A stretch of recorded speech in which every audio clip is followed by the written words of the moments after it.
This session, I finalized the lower harnesses, wired up the starter to the master battery cutoff switch.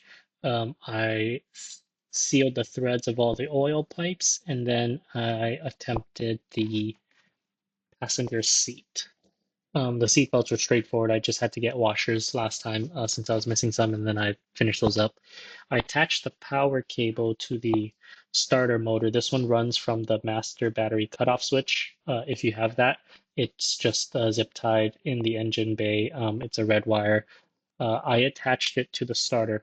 I was also looking for a wire from the alternator that's also supposed to attach to the same spot on the starter. I couldn't find it at first and I got confused, but then I realized it was already routed and sort of attached to the engine block from the factory. And so when I reinstalled the starter motor after I put the engine in the bay, I simply just had already attached it back on. So that wire from the alternator goes to the same bolt and thread that the master battery cutoff goes to. It's just attaching it and then bolting it back on. Um, my friend said he had a little bit of oil seepage after running his car for a little bit, and he recommended me to seal all my oil pipe threads. So I went and did all six of those. They're all reachable from underneath the car. I was able to do them with my tools, but depending on how big your tools are and the size and shape, you may or may not have a hard time getting to them. It took a little bit of work, but I was able to get all six. And then finally, I tried to start the seats. I have the Tillet race seats.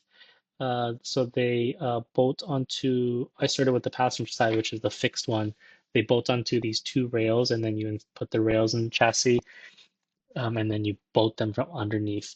Now, the manual is kind of confusing with the spacers, and I probably got them wrong. I'm reading on other blogs that the spacers sort of help the seat fit into the chassis because it's so narrow.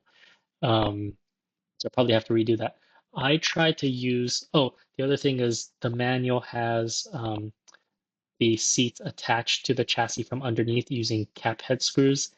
This is outdated. Mine shipped with these countersunk spacers and then countersunk bolts that go into those spacers.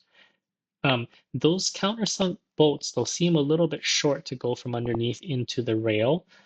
So I use the longer cap head screws to try to pull the seat and the rail into or lower into the chassis so I can screw the countersunk ones in.